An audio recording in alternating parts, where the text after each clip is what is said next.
El 11 de diciembre de 1998, la NASA lanzó la sonda espacial Mars Climate Orbiter, MCO, cuya misión consistía en estudiar el clima del planeta rojo. Después de más de 9 meses de viaje interplanetario y cuando ya solo faltaban unos pocos días para llegar al destino, los ingenieros de la NASA se dieron cuenta de que algo no iba bien. A medida que se aproximaba a Marte, la MCO se apartaba cada vez más de su trayectoria prevista, hasta que sucedió lo peor. En lugar de pasar a 226 kilómetros de altura de la superficie, pasó a solo 57 kilómetros. La sonda no estaba preparada para entrar en tan baja altura y el rozamiento con la atmósfera marciana la desintegró por completo. ¿Por qué ocurrió este desastre? Al parecer, el equipo encargado de programar los sistemas de navegación de la sonda usó el Sistema Internacional de Medidas para realizar sus cálculos.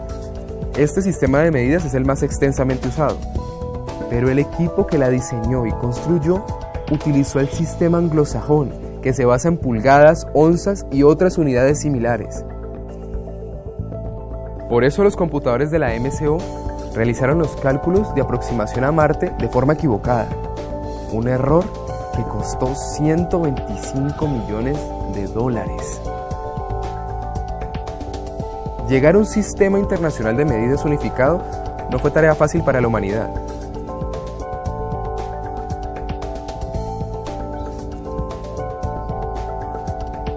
En la antigüedad se medía utilizando el cuerpo humano. Los egipcios, por ejemplo, usaban el brazo, la mano, los dedos y el pie como instrumentos de medida dependiendo del tamaño de las cosas que tenían que medir. En Grecia, la unidad de longitud era el dedo.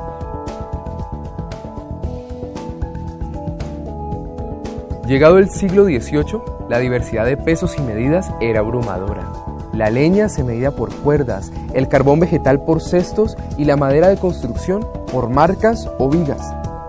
Así que las controversias que surgían entre los comerciantes, constructores y todas aquellas personas que utilizaban estos tipos de medidas eran enormes, ya que lo que medía una persona resultaba diferente para la otra, pues variaban según el tamaño de los dedos, brazos o pies. Fueron los ideólogos de la Revolución Francesa los que decidieron instaurar un sistema de medidas único, para que en toda Francia existiera un solo peso y una medida. En 1790, la Asamblea Nacional Francesa decidió que el cuarto de meridiano terrestre se convirtiera en la unidad real de medida, y la 10.000.000ª parte de esa longitud fuera la unidad usual.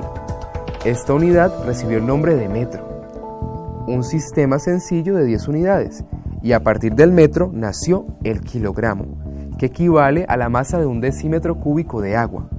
Así, se adoptó un sistema métrico decimal que necesitaba unos prototipos de medida.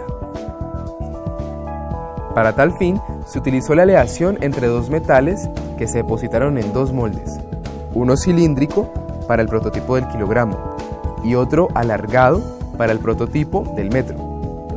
Todas las balanzas fueron calibradas teniendo como referencia estos prototipos. En el año 1875, 17 naciones firmaron el primer acuerdo internacional para unificar las unidades de medida y los patrones de medición, y así facilitar el intercambio comercial, científico y de todo aquello que tuviera relación con las mediciones. Así nació la Convención del Metro. En sus inicios se adoptó el sistema métrico decimal como referente, pero en el año 1960 se modificó por el Sistema Internacional de Unidades, que se conoce con la abreviatura SI.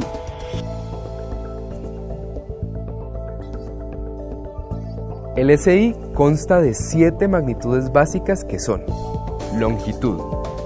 Su unidad de medida es el metro y se representa con la letra M minúscula.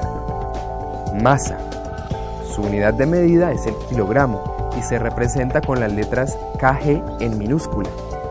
Tiempo.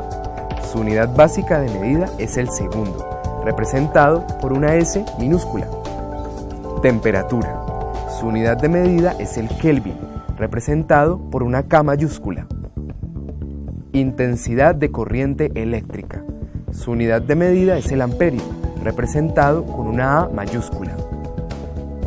Cantidad de sustancia. Su unidad de medida es el mol. Y la intensidad luminosa, cuya unidad de medida es la candela y se representa con las letras CD en minúscula. A finales del siglo XVIII, el Sistema Internacional de Medidas es aprobado y adoptado por muchos países. En Colombia, lo adoptamos legalmente en 1967, pero solo en el año 2012, el Congreso de la República aprobó nuestro ingreso como miembro pleno a la Convención del Metro, convirtiéndose en el país firmante número 84.